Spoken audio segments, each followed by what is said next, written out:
ایک بادشاہ کی 7 بیٹیاں تھیں۔ ایک دن بادشاہ نے 7 بیٹیوں کو بلایا اور بولا، میں آج تم سے ایک سوال پوچھنا چاہتا ہوں۔ مجھے اس سوال کا جواب چاہیے۔ سب ایک قطار میں کھڑی ہو جاؤ اور بتاتی جاؤ کہ کس کا دیا کھاتی ہو اور کس کا دیا پہنتی ہو اور تمہاری شان و شوکت کس کی وجہ سے ہے۔ 7 میں سے 6 نے کہا، ابا جان آپ کا دیا کھاتے ہیں، آپ کا دیا پہنتے ہیں اور آپ کی وجہ سے ہی یہ ہماری شان و شوکت ہے۔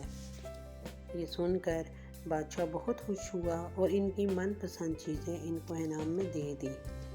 جب سب سے چھوٹی بیٹی کی باری آئی، اس نے کہا، میں اللہ کا دیا کھاتی ہوں اور اپنے نصیب کا پہنتی ہوں اور اپنے مقدر، اور یہ میرا مقدر ہے۔ بادشاہ یہ سن کر آگ بگولا ہو گیا اور غصے سے کہا کہ تم نے میری ناشکری کی ہے، یہ سب تمہیں میری وجہ سے ملا ہے، اب تمہیں اس گستاخی کی سزا ضرور ملے گی۔ اور پھر بادشاہ نے اپنے سپاہیوں کو حکم دیا کہ وہ اس کی سب سے چھوٹی بیٹی کو جا کر جنگل میں چھوڑ آؤ اور میں بھی دیکھوں کہ یہ میرے بغیر کیسے اللہ کا دیا کھاتی ہے اور اپنے نصیب کا پہنتی ہے۔ شہزادی سے تمام زیورات، کپڑے واپس لے لیے گئے اور خستہ حال کپڑوں میں بغیر کسی ساز و سامان کے جنگل میں چھوڑ دیا گیا۔ اس کو سپاہیوں نے جنگل میں چھوڑ کر واپس آ گئے۔ شہزادی جنگل کو غور سے دیکھنے لگی اور صبح سے شام ہونے کو تھی۔ شہزادی نے سوچا، کیوں نہ لکڑیاں جمع کی جائیں تاکہ آگ جلا کر رات گزاری جا سکے۔ شہزادی ادھر ادھر لکڑیاں چننے لگی۔ اس کو قریب ہی ایک چھوٹی سی جھونپڑی نظر آئی۔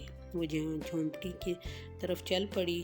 دیکھتی ہے کہ جھونپڑی کے باہر ایک بکری باندھی ہوئی ہے اور اندر سے کسی کے کھانسنے کی آواز آ رہی ہے۔ شہزادی حیران تھی کہ اتنی ویران جگہ پہ جھونپڑی۔ جب وہ جھونپڑی کے اندر گئی تو کیا دیکھتی ہے کہ ایک بوڑھا آدمی چارپائی پر لیٹے ہوئے ہے اور وہ کھانستے کھانستے پانی پانی مانگ رہا ہے۔ شہزادی ادھر ادھر دیکھتی ہے، اس کو ایک پانی والا جگ نظر آتا ہے۔ وہ گلاس میں پانی ڈال کر بوڑھے آدمی کو دیتی ہے۔ اس آدمی نے شہزادی کو پوچھا کہ بیٹی، تم اکیلی اس جنگل میں اس ٹائم کیا کر رہی ہو؟ تب شہزادی اس کو پورا ماجرا بتاتی ہے کہ وہ یہاں تک کیسے پہنچی۔ وہ بوڑھا آدمی اس کو ادھر جھونپڑی میں ہی رہنے کو کہتا ہے اور اس نے کہا کہ میں کام کے لیے صبح شہر چلا جاؤں گا اور 8 دن بعد واپس آؤں گا۔ جھونپڑی میں کھانے پینے کا سامان بھی پڑا ہے اور ندی پاس ہے، وہاں سے پانی بھی بھر کے لے آنا اور بکری کا دودھ بھی نکال لینا۔ صبح بوڑھا آدمی شہر چلا جاتا ہے اور شہزادی جھونپڑی کی صفائی وغیرہ کر کے بکری کا دودھ نکال لیتی ہے۔ رات کو آدھا دودھ وہ اپنے لیے رکھ لیتی ہے اور آدھا دودھ گھر کے باہر ایک برتن میں ڈال کے رات کو رکھ دیتی ہے کہ اگر کوئی جانور بھوکا آیا تو وہ اس کو پی لے گا، اور وہ اندر جا کے سو جاتی ہے۔ صبح ہوتی ہے اور وہ کیا دیکھتی ہے کہ دودھ کا برتن خالی ہے اور پاس ہی ایک قیمتی سا پتھر پڑا ہوا ہے جو لال رنگ کا ہے۔